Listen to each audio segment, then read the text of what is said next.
During the violent protests that raged across America on Saturday night, the Fashion Square Mall in Scottsdale, Arizona was one of the countless shopping areas that fell victim to vandalism and looting.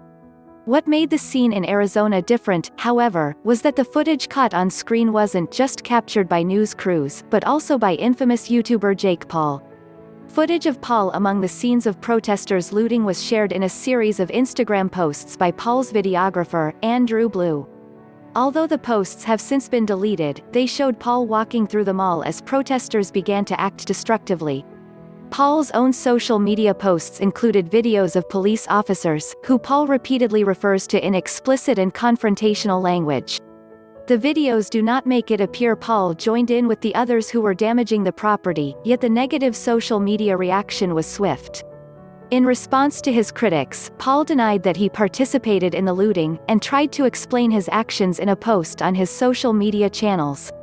The YouTuber and sometimes professional boxer is a fixture in the frenetic world of YouTube content creators, boasting over 20 million followers and 6.5 billion views. Yet his online activities, often done in tandem with his brother and fellow YouTuber Logan Paul, involve a mix of humor and edginess that frequently has put him at the center of online controversies.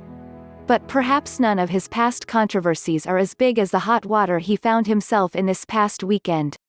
As the nation finds itself in the grips of a deadly pandemic and emotional racial strife in the wake of the killing of George Floyd in Minneapolis this week, the country has been grappling with serious issues at a serious time. And while it is important to take Paul's apologetic words and well-intentions at face value, the truth remains that the YouTuber may have done something this weekend that is even worse than vandalizing property.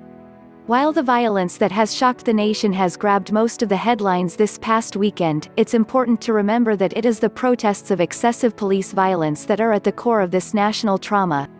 There is real pain, felt by hundreds of millions of Black Americans who fear for their families and for their own safety. It is that pain, accompanied by anger, that has drawn countless protesters of all colors and backgrounds onto the streets. There are also countless police officers trying to preserve life and property amidst the riots, and innumerable journalists who are risking their lives to share the stories of the protesters with the American public. By shamelessly and selfishly injecting himself not only into a violent protest but also into the national narrative, Paul did worse than stealing televisions and other property. He stole attention away from the real story of these protests, America's historic and systemic racial injustice.